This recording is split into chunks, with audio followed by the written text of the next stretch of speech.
Welcome to another episode of Tech Leaders Unplugged. Today we're getting unplugged with Claude Jones of Centr. He's the Vice President of Product and Engineering. And today our topic's going to be cracking the code, tech leadership tactics. And we're going to talk a little bit about culture and how different things can enter into an organization that can cause both positive and negative aspects. And so maybe some of those things that you can look for as a leader if they start to creep into the organization, and ideas about how to first diagnose it and then maybe improve things a little bit. So thanks so much, Claude, for sharing your expertise and knowledge with us today. And so tell us a little bit about yourself, about Centr, and then we'll jump into the topic. Hey, thanks, Wade. I really appreciate being on the show today. And my name's Claude. I'm the current VP and head of product engineering for a company called Centr.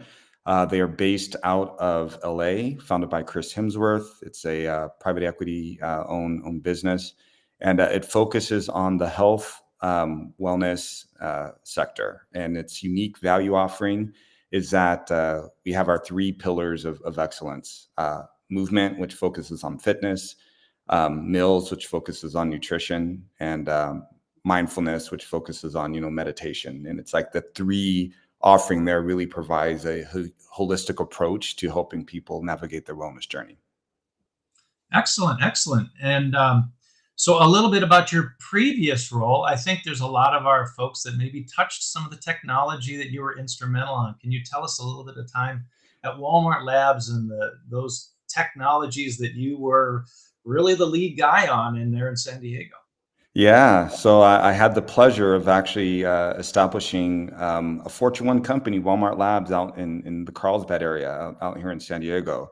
Helped grow that office from 8 to over 300 folks in that location. But my primary responsibilities were building tooling and systems to help drive the curation and management of their digital experience, so their online grocery, their e-commerce site, and then had the pleasure of working with some great folks in Bentonville and helping to streamline on the physical side in stores. And so looking at forecasting, predictability, inventory management from that standpoint, so help build the tools and services to help support that.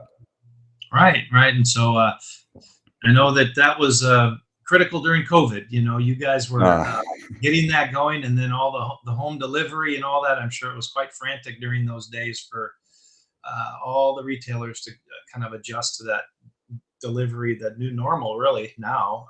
And so, first of all, thank you for that. I still use it every day. I still get groceries. It's a fantastic experience. So you did a phenomenal job there running the teams there. So yeah, if you want, let's jump into the topic, cracking the code, tech leaders on leadership tactics. Well, what about this topic interested you and you wanted to share with the community here?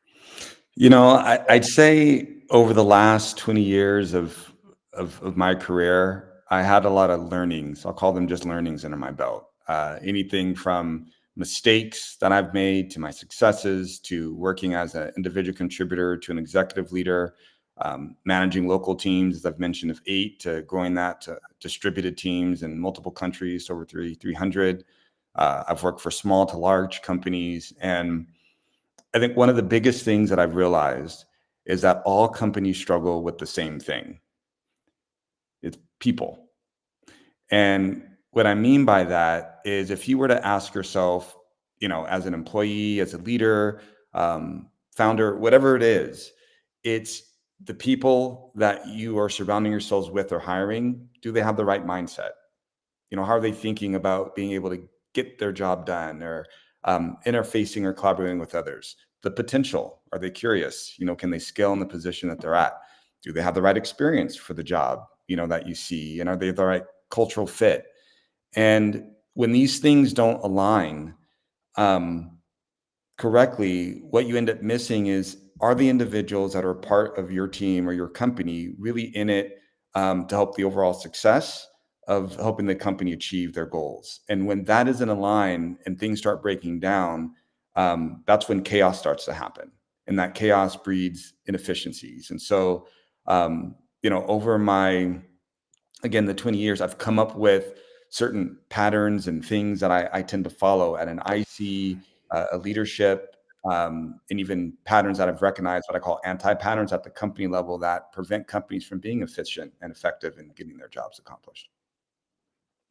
Yeah, so let's talk a little bit about patterns and anti-patterns for some of the folks that, I mean, that's a computer design kind of terminology, but why don't you share a little bit about a pattern versus an anti-pattern, and so we can use that lingo going in, because I think it is very fitting of what we're talking about.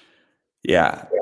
Um, I think that's a great question. And as I think about, so if I look at patterns, what I'd like to say, here are some behavioral patterns that I have put into practice as an IC and a leader that I still do today. And then I can maybe talk about the anti-patterns of like cultural things that we see within the company. So from a pattern or behavior perspective, as an individual contributor or just a person that's trying to manage kind of chaos in your day-to-day life, the first one is quality over quantity. And I think we all know these things. It's like less is really more. It truly is. And if you're focusing on delivering high value features on time with quality consistently, what's going to end up happening is that you start building what I call like this equity, this brand equity for yourself, because you're going to start building trust. People can depend on you, and you're going to have a high quality product that comes out. So this can be anything from the day-to-day work, or even translatable to building a SaaS product, right? Like, are you focusing on the right things, delivering the right quality for that consumer? So that's one, quality over quantity. The second is working smarter, not harder. And I tend to struggle with this. I'm a type A person, and I sometimes try to do everything all at once. And the more that I do, again, going back to that quality piece, is that, with all the tasks that I have, are there better ways of helping me accomplish that? Can I think outside the box? So an example might be, I come into an environment and I might have budget constraints, resource constraints, timing constraints associated with it. And, how do I navigate between those three different levers in identifying the smartest way to accomplish a task to get things done? And sometimes we have to think outside the box, right? We might not have these answers giving us to us. And by thinking outside the box, when you're dealing with hard constraints, is what my definition of innovation is. And so, really diving into how do I work smarter within these constraints and not harder to get things done. Automation would be a perfect example of looking at that.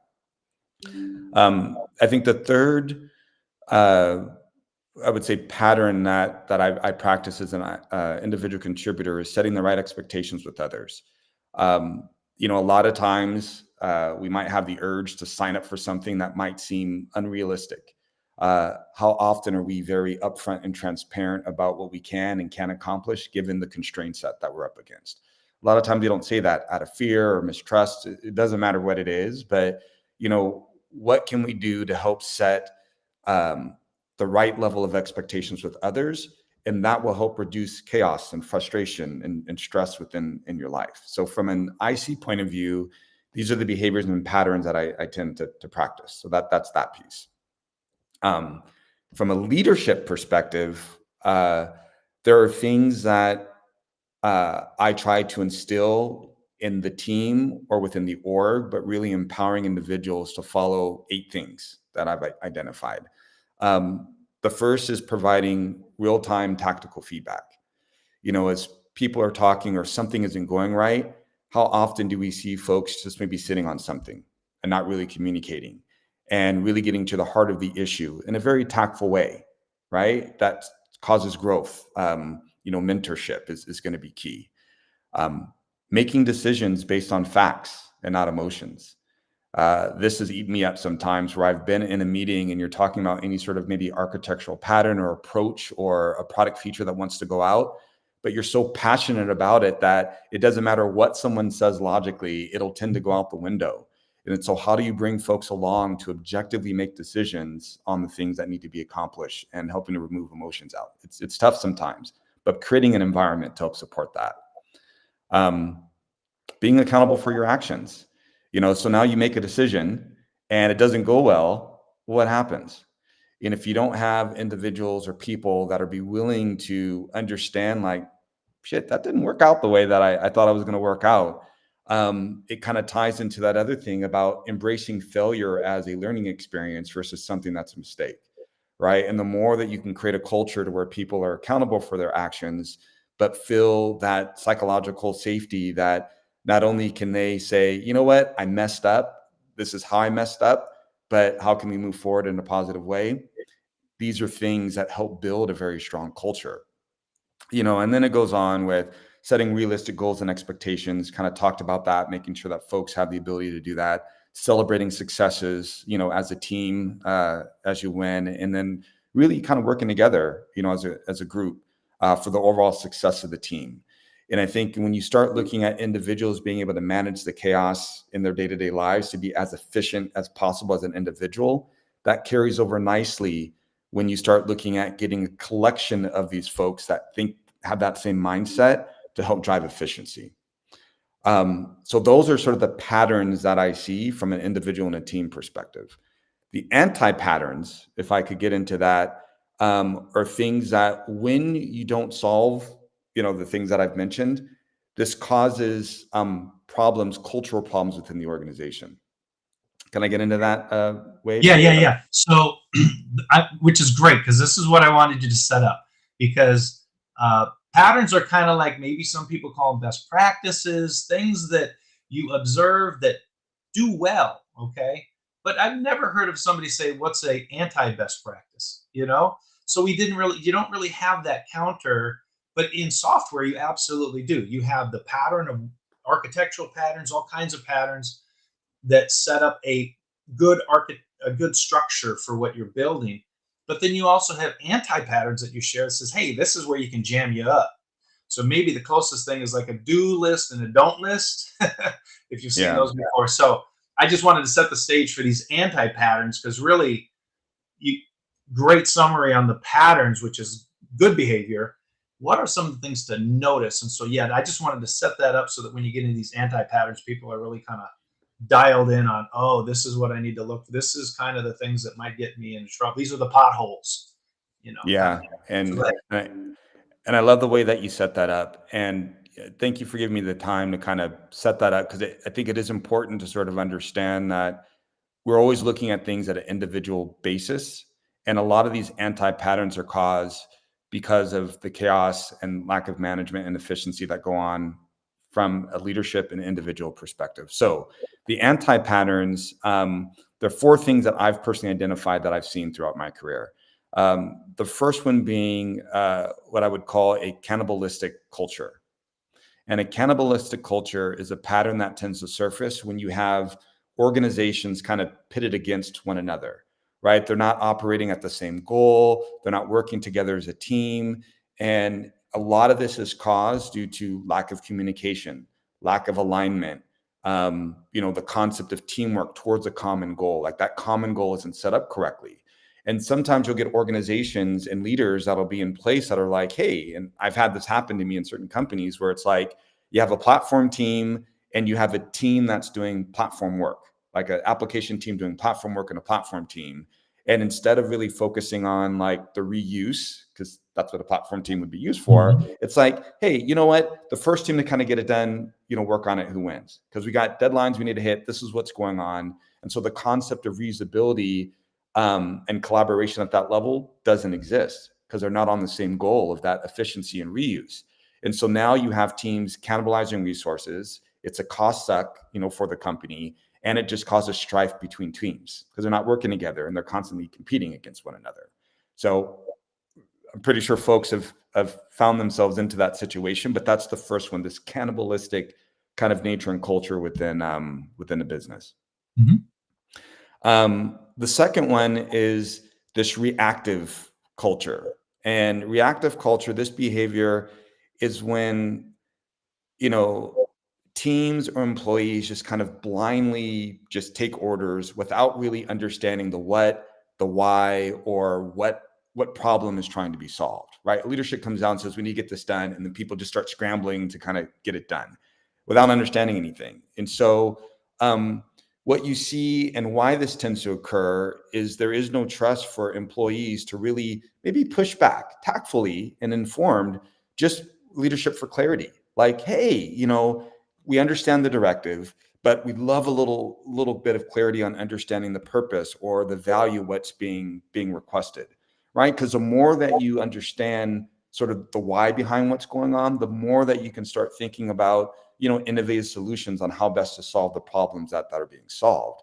And when we don't really get clarity from leadership or wherever that directive is coming from, this starts instilling a sense of panic, right? And that panic comes with, oh my gosh, there's too much scope that needs to be done, or oh my gosh, the timeline might be too rigid, or do we have enough resources and the right talent to actually get something accomplished? And we get into this like fixed mode mindset, and it feels like there's no room to negotiate. We're not able to set realistic expectations with anything, and so we become very reactive, as an organization. The third thing that I've identified is this hypersensitive culture, this anti-pattern. And this is a key indicator of a lack of emotional intelligence within the company. And so instead of being very objective, caring, empathetic in the thought process and the decisions that are being made, what ends up taking its place is fear, negative intent. And with those things being the driver, what ends up happening is you start avoiding collaboration, and you start holding back on providing real-time feedback.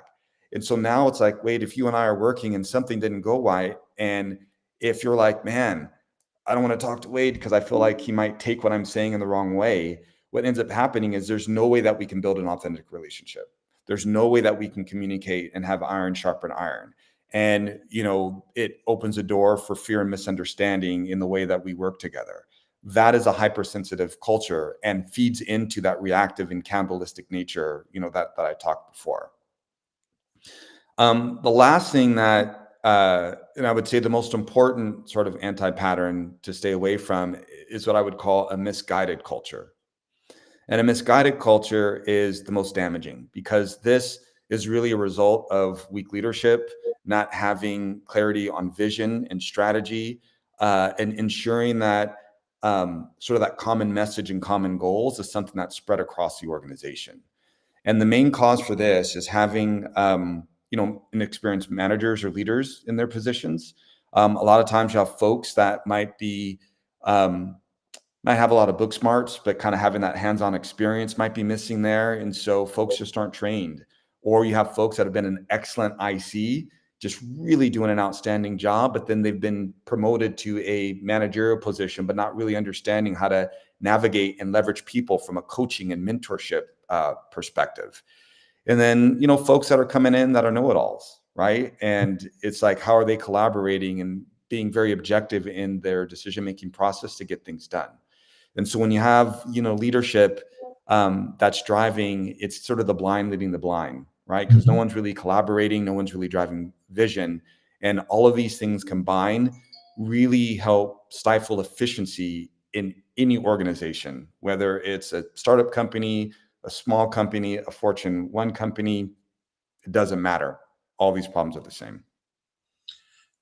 As you talk through these four, it was kind of course, experience was, I was putting myself in different jobs and where these things showed up. And so, as we go back to like cannibalistic culture, I think a lot of that, it seems like when we find ourselves in urgent, stressful situations, some of that stuff actually alleviates because we have to come together as a team to solve it. Maybe this was this COVID event, when all of a sudden online grocery shopping was critical for people.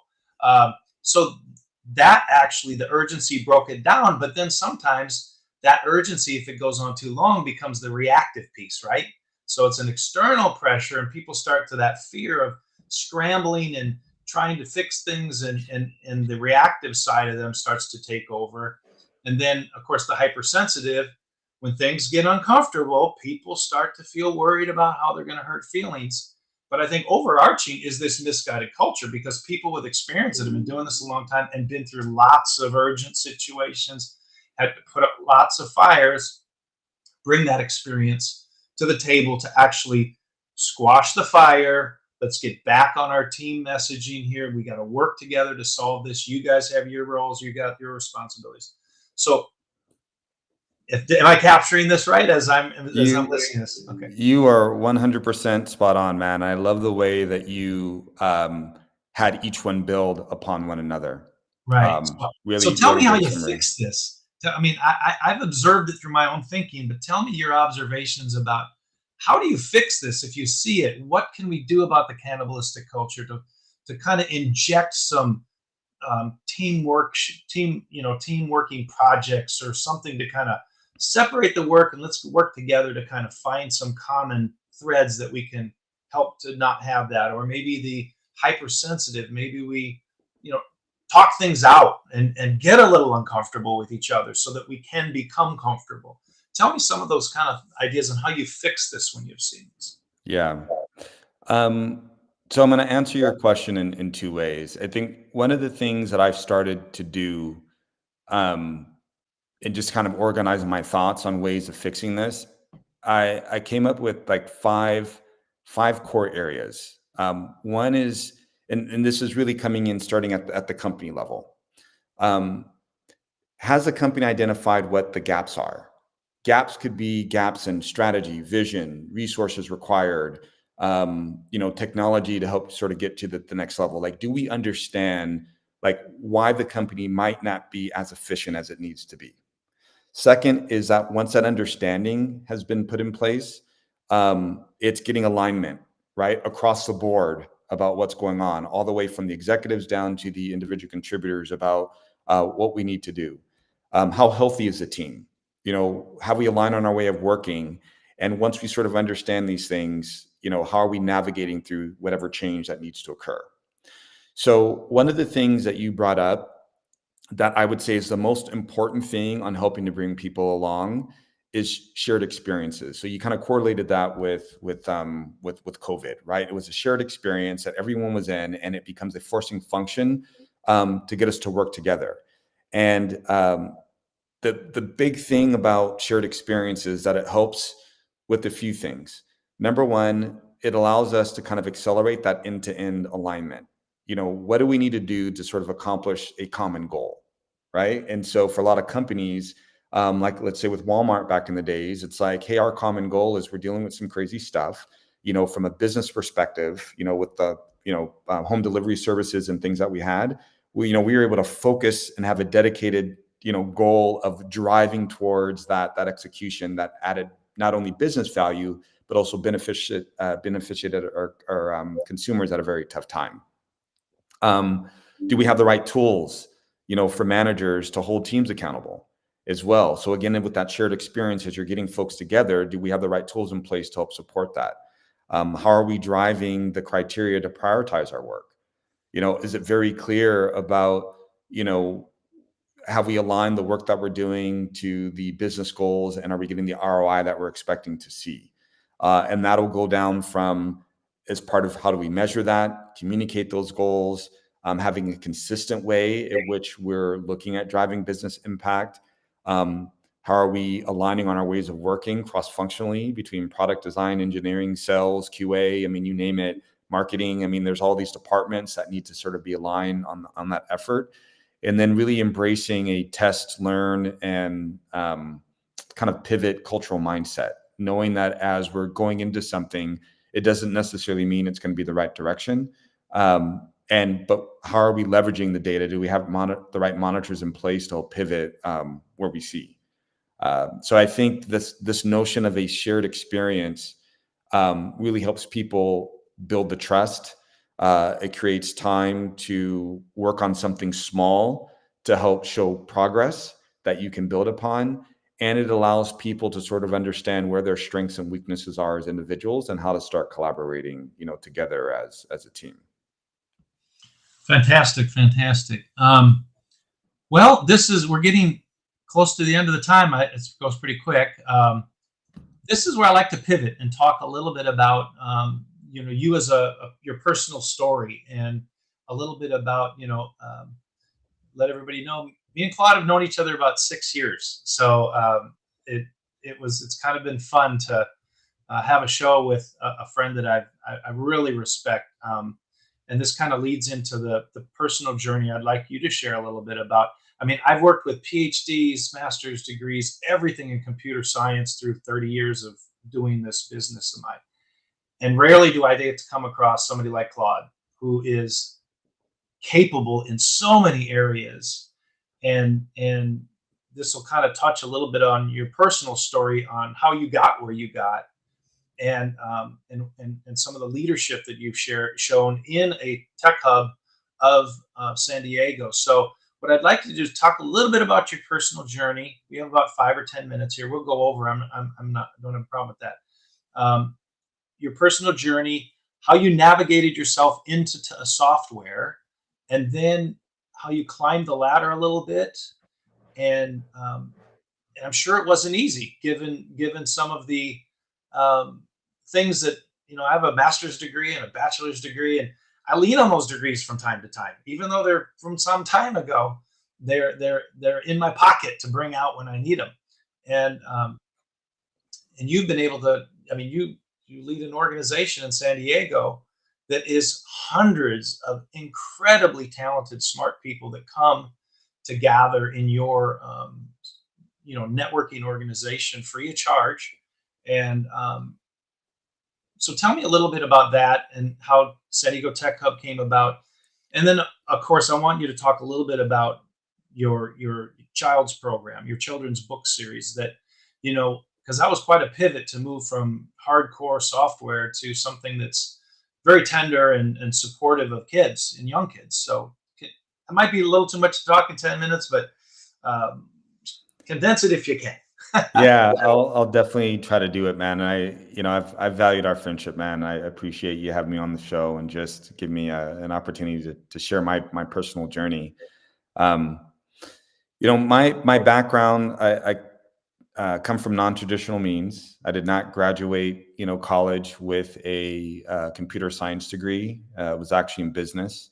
And, in the early 90s, I had picked up an HTML book and just thought I'm going to learn how to create web pages. And that's what I did. I started creating web pages, inline styles, JavaScript. This is kind of my language of choice, and Notepad was my IDE, back in the days. And took a couple Java courses in college, but really fell in love with the idea of the ability of creating something, right? Like I could code it, and then there'd be something on the screen that was functioning and doing something interesting, and I fell in love with that. So I'd done that off and on with little projects here and there, personal projects that I had done, and I had the opportunity of working for Solar Turbines as a webmaster.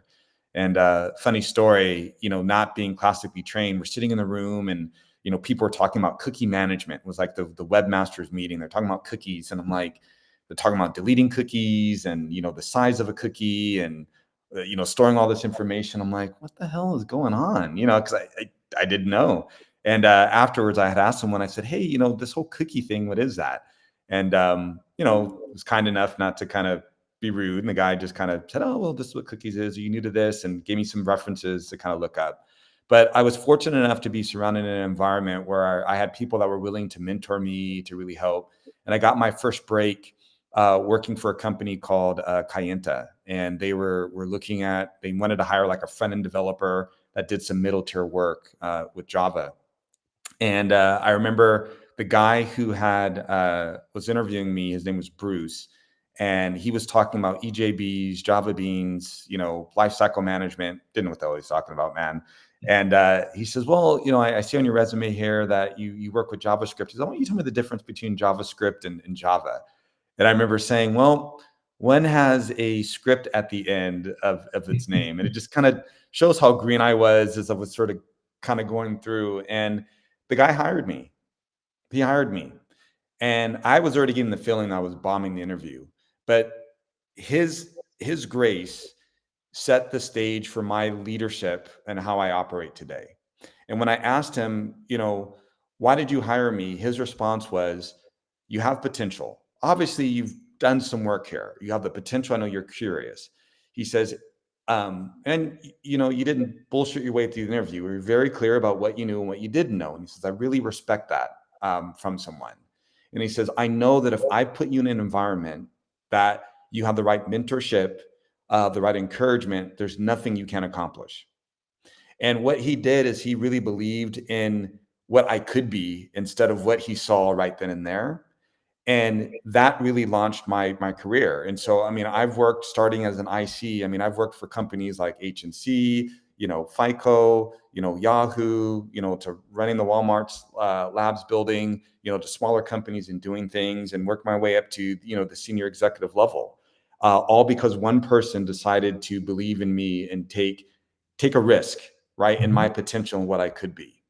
And so, when I talk about all the other things that I've done, like you mentioned San Diego Tech Hub.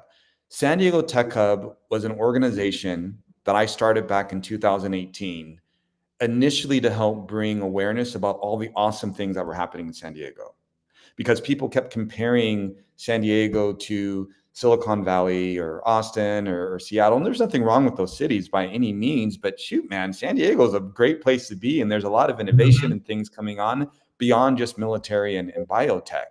And so I was hoping to bring that awareness and to showcase the talent that we had here. And as I started talking with folks and finding out what their perspective was with San Diego, they didn't believe that San Diego was a tech hub at all.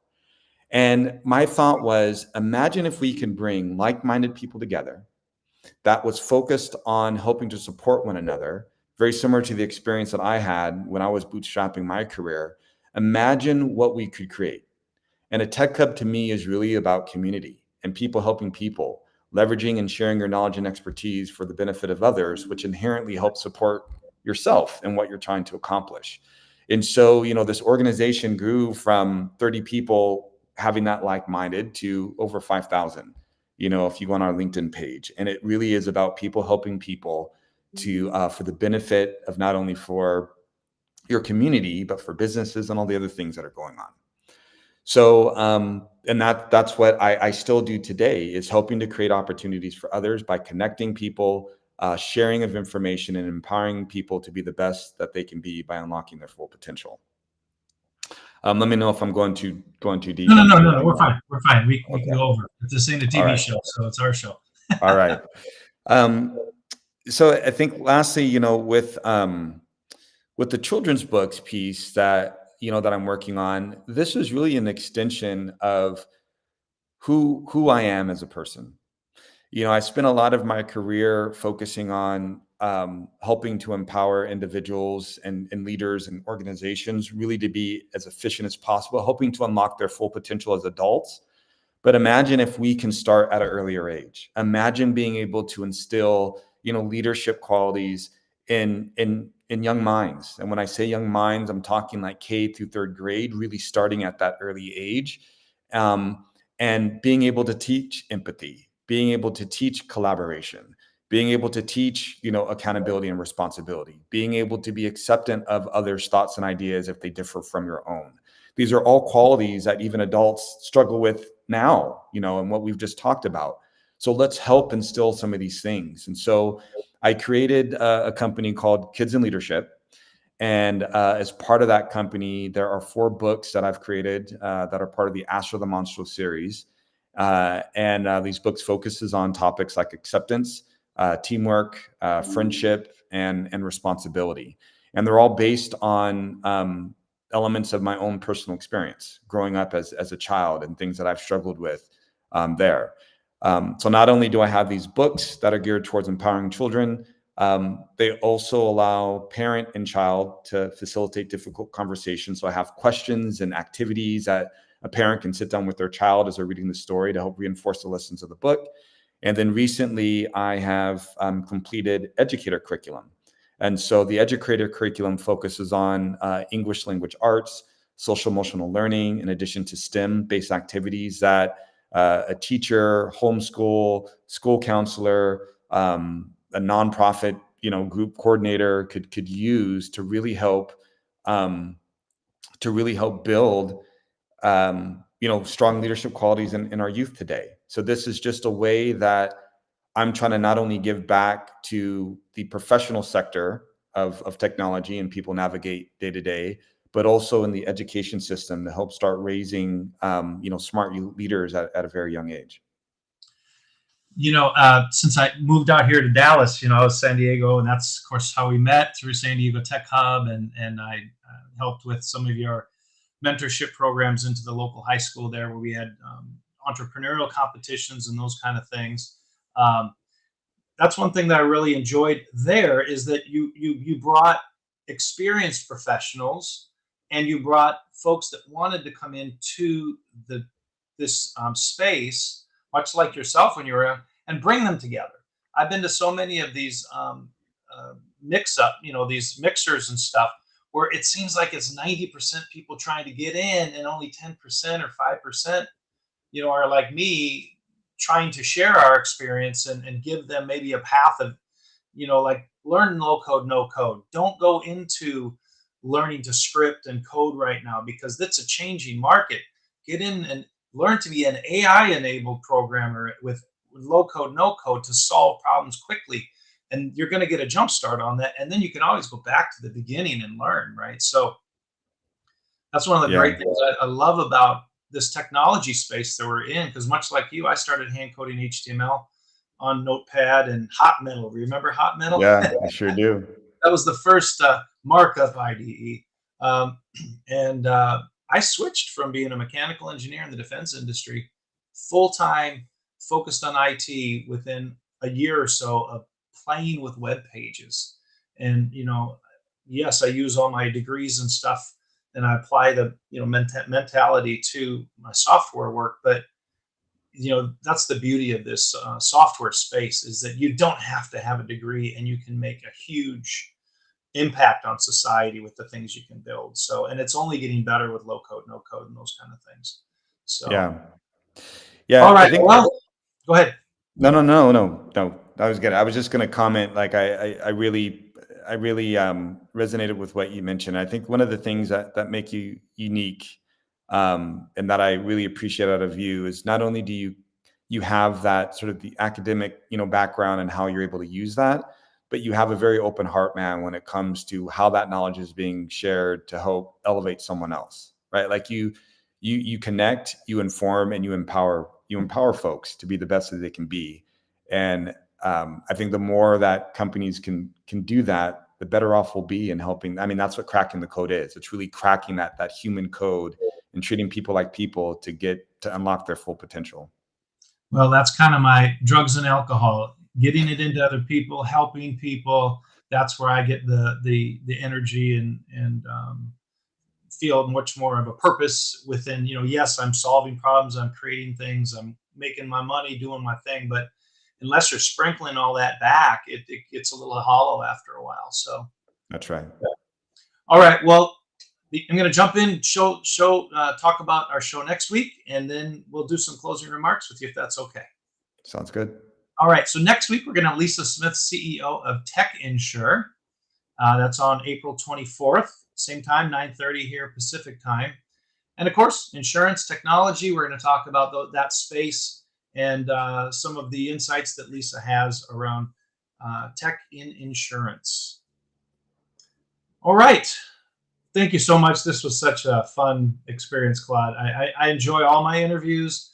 I feel like I'm friends with everybody that I interview, but rarely do I get to have a 6-year experience coming into these. And,